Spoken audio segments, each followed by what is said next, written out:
नमस्ते बच्चों, स्कॉलर्स पे आपका स्वागत है।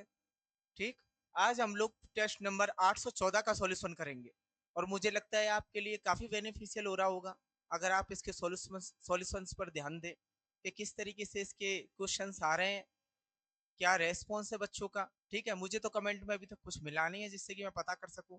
फिर भी मैं ये आशा करता हूं कि आप लोग के लिए वीडियो लाभदायक होगी। चलो, तो हम लोग सॉल्यूशन करते हैं टेस्ट नंबर 814 का।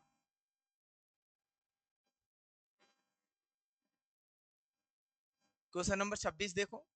इन India dugong, it's mean sea cow, is found in the bioreserve sites of. जो शी काउ है यानी कि डुगोंग है, संकटग्रस्त प्रजाति है। ठीक है ना, काफी ज्यादा संकटग्रस्त प्रजाति है, समुद्री प्रजाति है। तो उस रिजर्व को बताना है जहां पर ये पाई जाती है। और ध्यान रखना, बायोडाइवर्सिटी रिजर्व की बात की जा रही है, यानी कि इसका एरिया नॉर्मल जो आपका हैबिटेट होता है, फॉरेस्ट होता है, उससे बड़ा होता है। ठीक है ना। तो भाई, शिकाऊ की बात है तो नौक्रेक कहाँ पर है आपका? नौक्रेक मेघालय यानी कि नॉर्थ ईस्टर्न साइड में है। सुंदरबन आपका बंगाल, इंडिया और बांग्लादेश के बीच का रीजन है। ठीक है ना। एंड मानस आपका आसाम में मौजूद है। तो ये सभी चारों की चारों क्या है? Biodiversity reserve. ठीक है। बायोडाइवर्सिटी रिजर्व जो होते हैं वो काफी बड़ा होता है कंपेयर टू फॉरेस्ट और वन्य जो, मतलब एक फॉरेस्ट का एरिया है उससे काफी ज्यादा बड़ा है। तो शी काऊ की बात की जा रही है, एंडेंजर्ड प्रजाति है, काफी कम बचे हैं। तो कहां पर है? मन्नार की खाड़ी में। कहा? मन्नार की खाड़ी में। ठीक। तो आप ध्यान रखना, डुगोंग यानी शी काऊ की बात की जा रही है जिनकी पॉपुलेशन काफी कम बची है। ये बड़े आकार में रहते हैं, सेम एज वॉलरस, जैसे वॉलरस होता है ना अंटार्कटिका में, उसी तरीके से सी काऊ होती है। ठीक। तो ये कहां पर है? मन्नार की खाड़ी जो बायोडाइवर्सिटी रिजर्व है उसमें। नेक्स्ट, नायलॉन किससे बना होता है? नायलॉन आप जानते हो प्लास्टिक रेशा जैसा होता है, कंप्लीटली फुल्ली सिंथेटिक फाइबर रेशा है।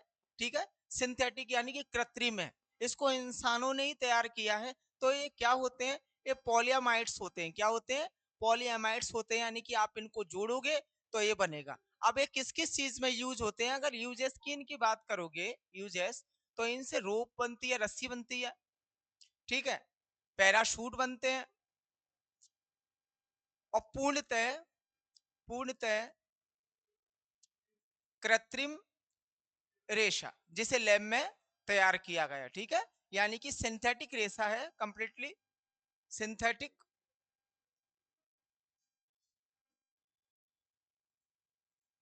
ठीक। यूज किस किस में होते हैं? रस्सी में, पैराशूट में। ठीक है ना।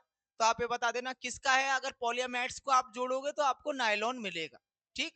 मजबूत रस्सी के लिए, पैराशूट्स के लिए, इन सब के लिए एक तरीके से प्लास्टिक जैसा ही होता है। ठीक है। इसका सूती या जो नेचुरल सिल्क वगैरह मिलते हैं उससे कोई संबंध नहीं है। एक कंप्लीटली लेबोरेटरी में रेडी हुआ है बाय ह्यूमंस। ठीक है। नेक्स्ट देखो, LHC किस मशीन के लिए प्रयुक्त संक्षिप्त रूप है? ठीक है ना। यानी कि आपको इसका फुल फॉर्म बताना है। तो ये क्या है भाई? Large hadron collider. क्या है? Large hadron collider. ठीक। अब देखते हैं भाई इसका मतलब, ये जिनेवा में यानी कि स्विट्जरलैंड में 27 किलोमीटर भूमिगत मशीन है। ठीक है ना। 27 किलोमीटर लॉन्ग। और स्विट्जरलैंड में भी कहां पर? जिनेवा में। ठीक है।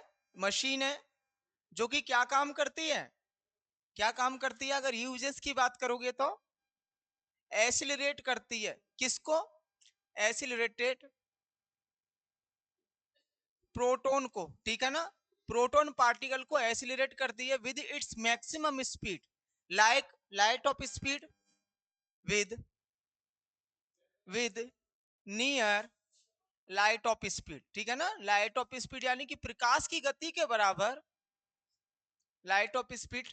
अप्रोक्स अगर बात करें तो 99.9% इसको एसिलरेट करती है। किसको? प्रोटॉन पार्टिकल को। ठीक है। जिससे कि हम जैसे पता कर सके अपने एक्सपेरिमेंट्स में आएंगे।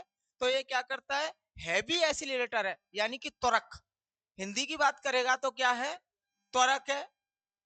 ठीक, त्वरक। और किसको त्वरक करता है? प्रोटॉन को त्वरक करता है। ठीक है, कहाँ मौजूद है? जिनेवा में, यानी कि स्विट्जरलैंड में मौजूद है।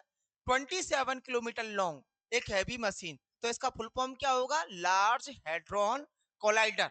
ठीक है, लार्ज हैड्रॉन कोलाइडर। ठीक, नेक्स्ट देखो,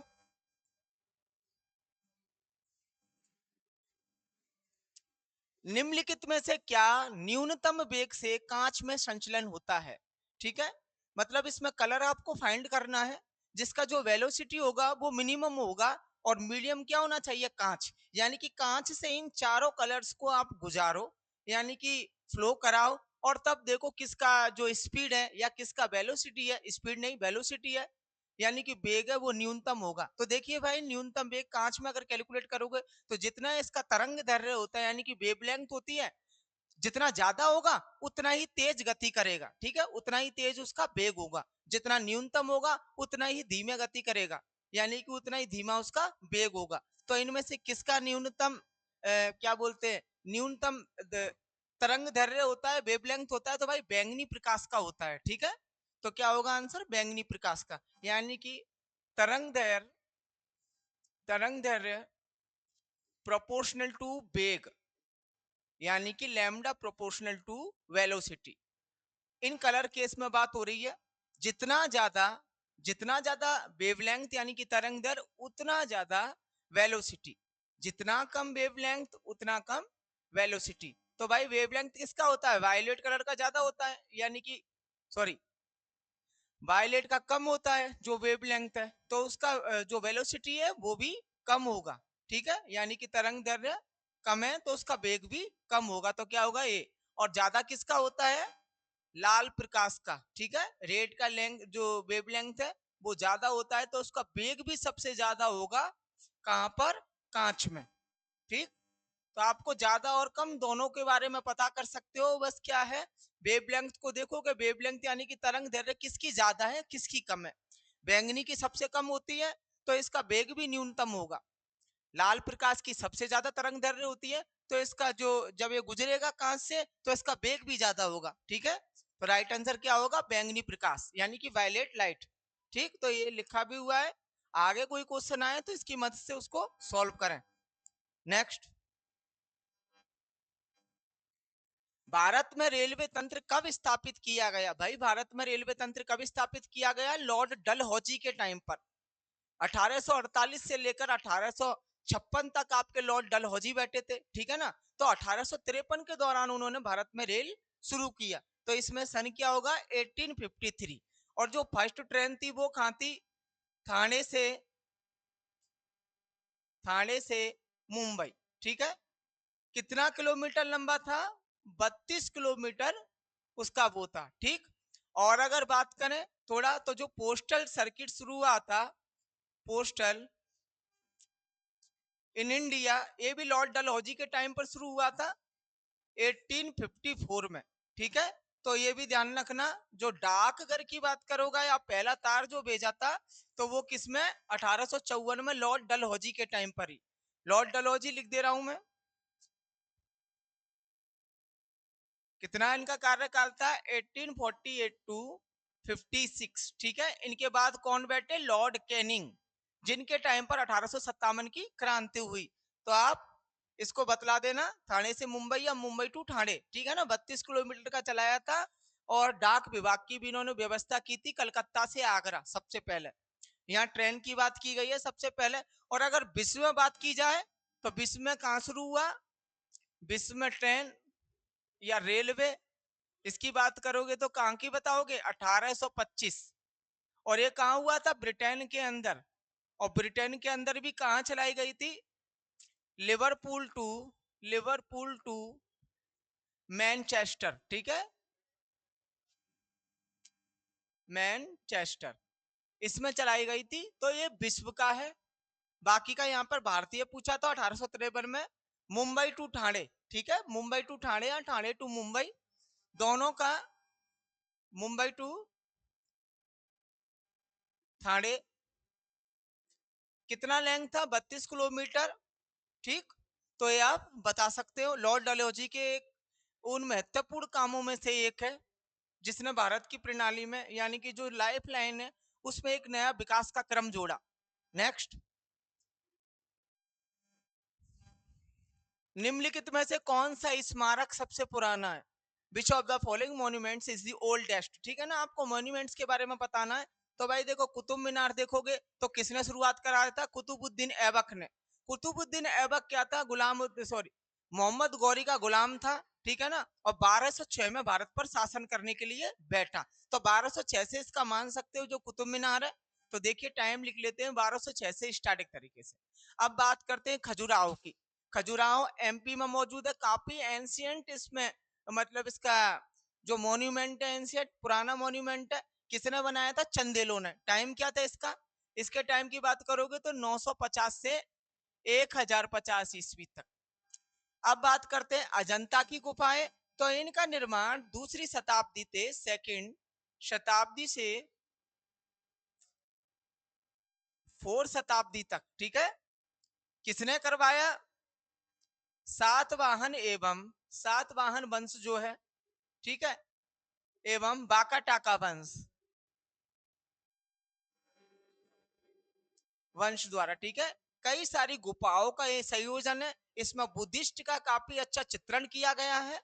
अगर अजंता की बात करोगे, अब बात करते हैं ताजमहल की। तो 1632 में इससे प्रारंभ हुआ और 1653 तक चला, ठीक है ना। किसके द्वारा? शाहजहां के द्वारा। तो आप अपने आप फाइंड कर सकते हो। अब इसमें से क्या बचा भाई? सबसे पुराना की बात करोगे तो सेकंड शताब्दी वाला अजंता की गुफाएं, जो कि महाराष्ट्र के औरंगाबाद में मौजूद है। कहां पर मौजूद है? महाराष्ट्र के औरंगाबाद में।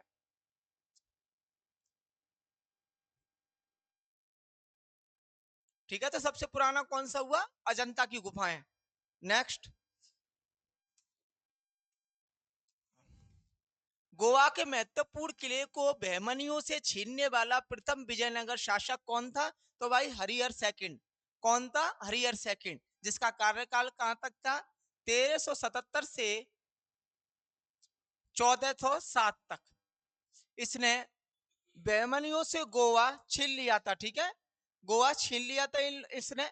और अगर बात करें भाई विजयनगर साम्राज्य की, तो इसकी स्थापना किसने की? विजयनगर साम्राज्य की बात करोगे,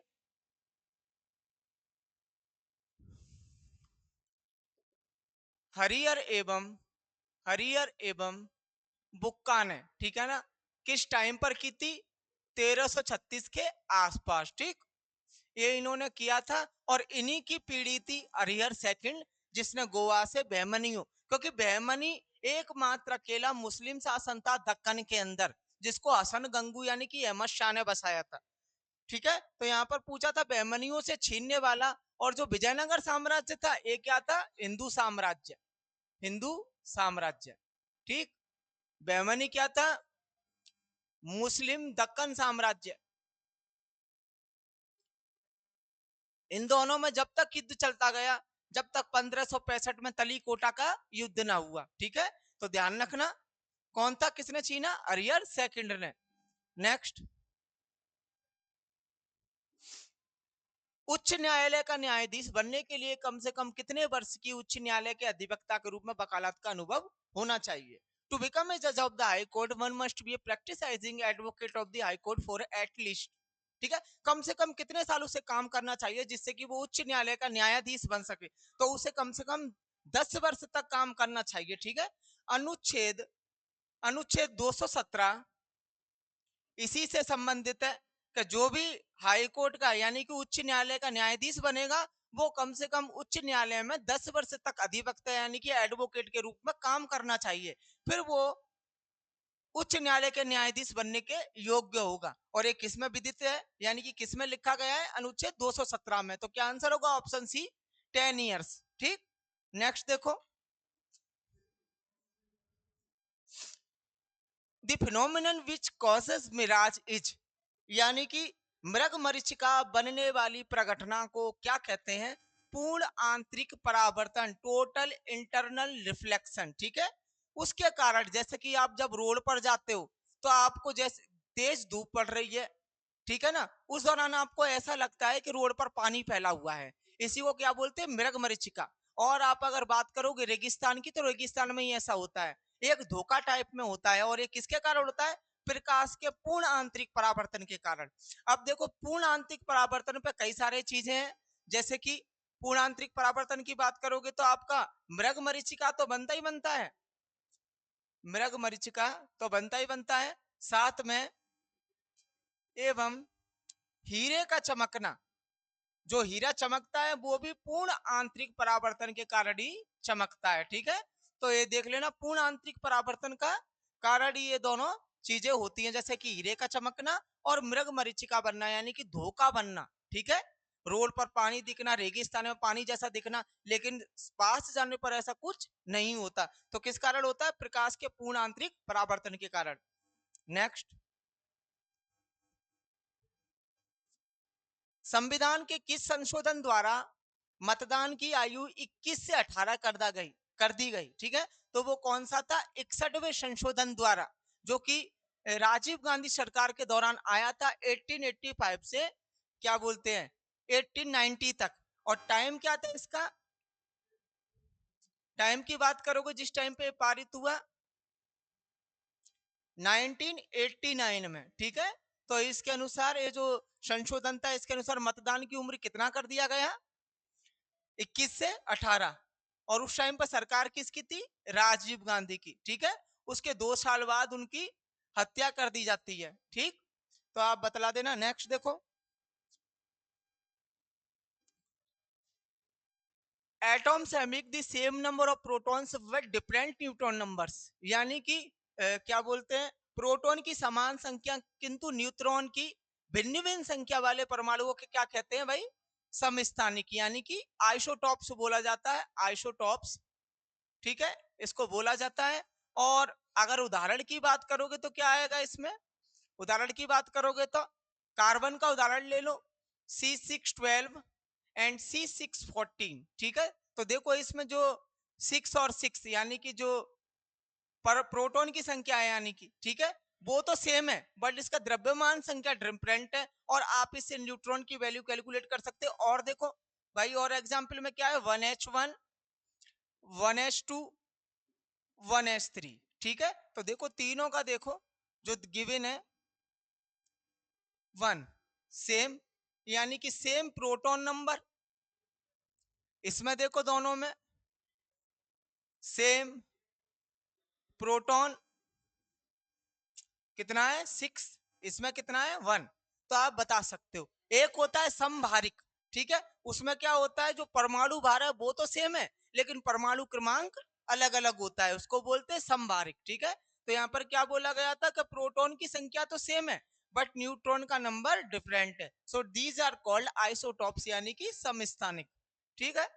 और उसके एग्जाम्पल पर देखो, C612 एंड C614, 6 और 6 क्या है? यही प्रोटॉन नंबर होता है, ठीक है।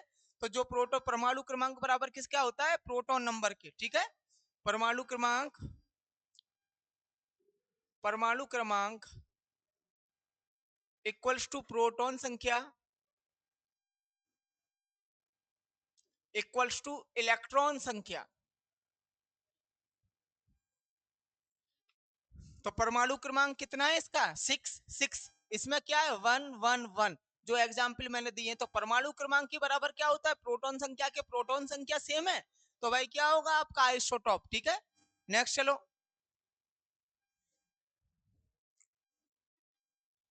विटामिन ए की कमी से कौन सा रोग फैलता है? विटामिन ए की कमी से कौन सा रोग फैलता है? रथौंधी, रेटिनॉल। विटामिन ए का साइंटिफिक नेम क्या है? तो देखो कुछ विटामिन ही देख लो, ठीक है। विटामिन ए का काम नाम क्या है? विटामिन ए की बात करोगे तो रेटिनॉल, रेटिनॉल। इसकी कमी से रतौंधी हो जाती है। रतौंधी का मतलब होता है नाइट ब्लाइंडनेस, यानी कि रात को कम दिखना, ठीक है। जैसे कि बूढ़े बड़ों में ज्यादा प्रॉब्लम आती है। अब इसकी कमी को कैसा दूर करें? आंवला खाओ, गाजर खाओ, हरी पत्तेदार सब्जियां खाओ, ठीक है ना, जिससे कि इसको कमी को दूर किया जा सके। या फिर छिलकेदार अनाज खाओ, जैसे गेहूं छिलके, ये सब, कभी आपकी कमजोर आंखें नहीं होंगी। बेरी बेरी की बात करें तो विटामिन B1 यानी कि थायमिन की कमी से बेरी बेरी होता है। पेलाग्रा की बात करें तो विटामिन B3 यानी कि नियासिन की कमी से पेलाग्रा होता है। पेलाग्रा यानी कि आपका जो मेंटली एबिलिटी है वो कम होना, ठीक है। रिकेट्स की बात करें तो विटामिन डी, डी की कमी से रिकेट्स होता है यानी कि सूखा रोग। रिकेट्स का मतलब क्या है? सूखा रोग, ठीक। बड़े ही सिंपल है, और उनकी कमी से रोग आपने ये देख ही रखा होगा। ठीक है, अब नेक्स्ट देखिए,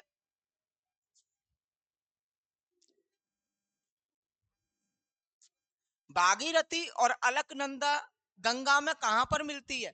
उत्तराखंड के अंदर मिलती है। ठीक है, तो उस जगह का नाम क्या है? देवप्रयाग। और अगर कोई आपसे पूछे कि गंगा की मुख्य धारा क्या है, तो वो क्या है भाई? मुख्य धारा भागीरथी। ठीक है, भागीरथी गंगोत्री हिमनद से निकलती है, यानी कि ग्लेशियर से निकलती है, फिर अलकनंदा उसमें आके मिलती है। गंगा का लेंथ कितना है? गंगा की बात करें तो भारत की सबसे लंबी नदी है, 2525 किलोमीटर लॉन्ग। ठीक है, जो कहां से निकलती है? उत्तराखंड से निकलती है, उत्तराखंड से।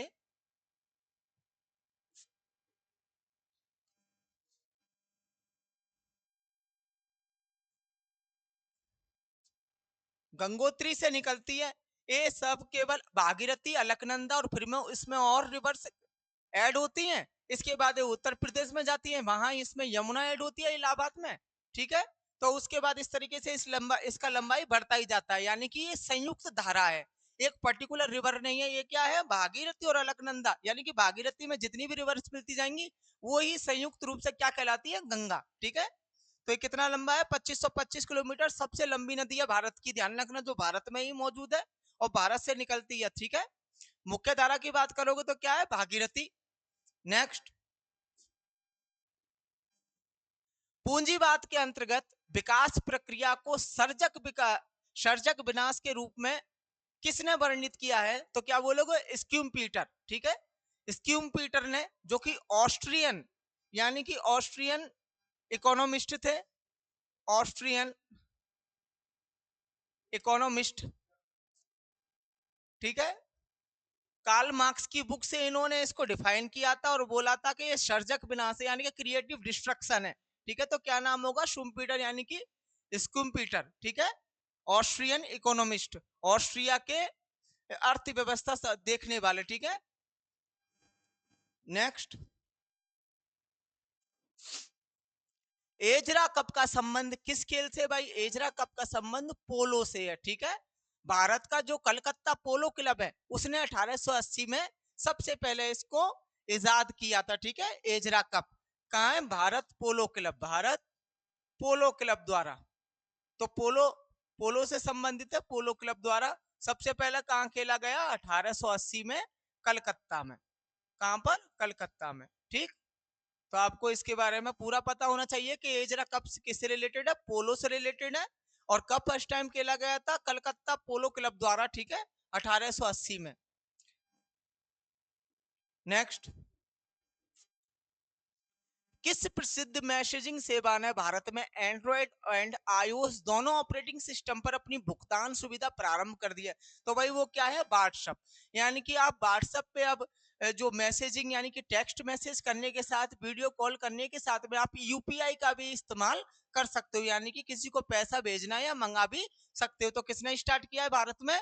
व्हाट्सएप ने। ठीक है, तो व्हाट्सएप ऐसा स्टार्ट करने वाला मैसेजिंग ऐप है। ठीक, नेक्स्ट, कौन सा एक अर्थव्यवस्था के बुनियादी सामाजिक बुनियादी ढांचे के मुख्य घटक है? Which are the main components of basic social infrastructure of a economy? तो भाई क्या है? वो है वहां का स्वास्थ्य, वहां के लोग, उनके लिए शिक्षा। ठीक है, उनके लिए सुविधाएं। तो देखते हैं कि यहाँ पर शिक्षा स्वास्थ्य लिखा हुआ है, तो ऑप्शन बी देखो, education health and civil amenities. तो क्या होगा? Option B. यानी कि किसी भी चीज, जो भी अर्थव्यवस्था, चाहे वो पूंजीवादी हो, समाजवादी हो, या कोई भी अर्थव्यवस्था है, तो उसका बुनियादी जो उसका निर्माण किया जाएगा, तो किस चीज को ध्यान रखा जाएगा? वहां के लोगों की शिक्षा का, वहां के लोगों की स्वास्थ्य का, और उनको दी प्रदान की जाने वाली सुविधाओं को केंद्रित करके उसमें शुरुआत की जाएगी कि कौन सी अर्थव्यवस्था है, उसमें नियम बनाए जाएंगे। तो क्या होगा? शिक्षा, स्वास्थ्य और नागरिक सुविधाएं, education health and civil amenities. ठीक है, किसी भी अर्थव्यवस्था की बात हो रही है। नेक्स्ट,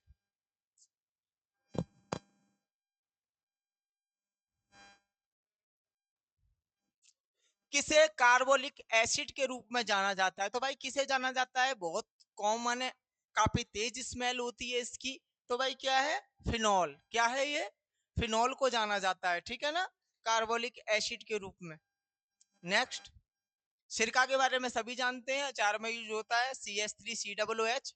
नेक्स्ट है रासायनिक सौर ऊर्जा। रासायनिक ऊर्जा में कन्वर्टेड कब होती है? हम जानते हैं जब पेड़ पौधे प्रकाश संश्लेषण के दौरान सूर्य ऊर्जा का उपयोग करते हुए कार्बन डाइऑक्साइड एवं ग्लूकोज बनाते हैं, ठीक है, तभी तो कन्वर्ट होता है। तो क्या बोलोगे आप? प्रकाश संश्लेषण यानी कि फोटोसिंथेसिस में, फोटोसिंथेसिस के अंदर सौर ऊर्जा रासायनिक ऊर्जा में परिवर्तित हो जाती है, ठीक है। तो ये ध्यान रखना, फोटोसिंथेसिस।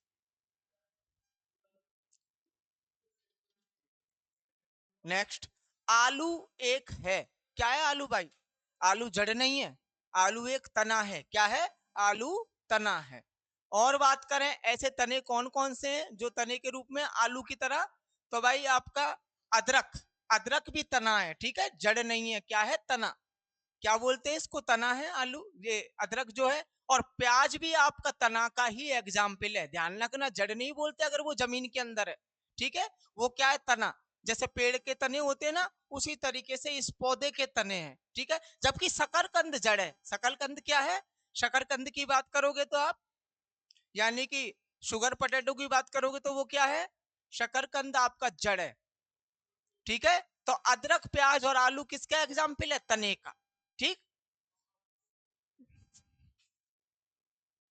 तना के उदाहरण, इनको भी ध्यान रखना, कहीं पर आ जाए अदरक, प्याज, आलू, ये तने के उदाहरण है। जड़ क्या है भाई? शकरकंद आपका जड़ है, ठीक है।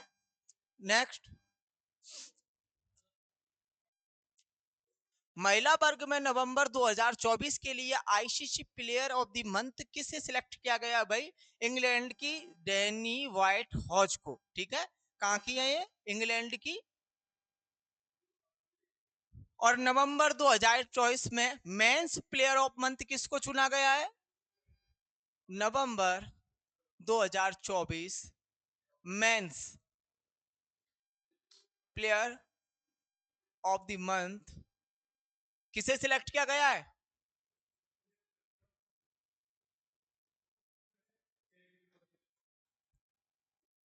हैरिस रऊफ। किसको? हैरिस रऊफ। ए नवंबर में men's player of the month चुने गए हैं। और फीमेल्स में कौन चुना गया है, यानी कि लेडीज में कौन चुना गया है? डैनी व्हाइट हॉच, ठीक है, इंग्लैंड की, ठीक। नेक्स्ट देखो, इसको एक बार देख लो। अगर मेंस की पूछे तो हरीश रऊफ, हरीश रऊफ, ठीक है।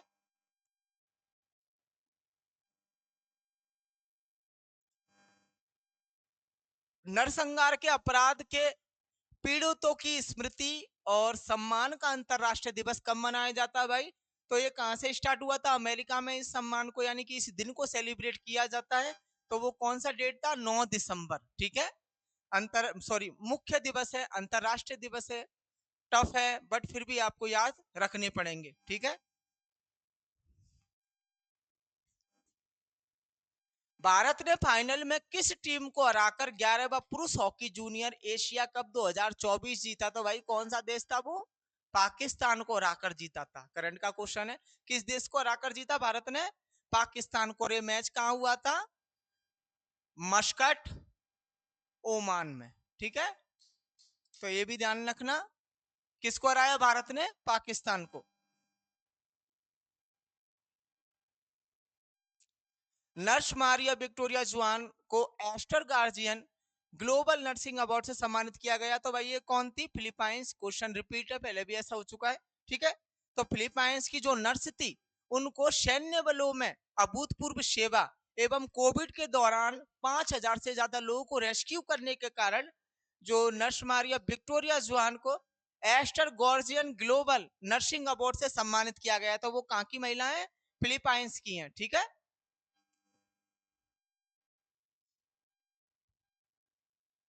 2024 में वैश्विक स्तर पर सबसे अधिक खोजा जाने वाला भारतीय खिलाड़ी कौन सा है? ठीक है, हार्दिक पांड्या। कौन है? हार्दिक पांड्या। इनकी आईपीएल परफॉर्मेंस एवं क्रिकेट मैच परफॉर्मेंस के कारण 2024 में इनको सबसे ज्यादा ग्लोबली सर्च किया गया, ठीक है, इंटरनेट पे। तो क्या नाम है? हार्दिक पांड्या। अब देखो दोस्तों, टेस्ट पेपर तो खत्म हो गया, फिर भी अगर कोई आपको प्रॉब्लम है then please always mention in comment section. ठीक है? आप कमेंट सेक्शन में बतलाया करो कि कैसा वीडियो है या फिर कैसा कोई प्रॉब्लम था या किसी में कोई चीज़ गलत थी।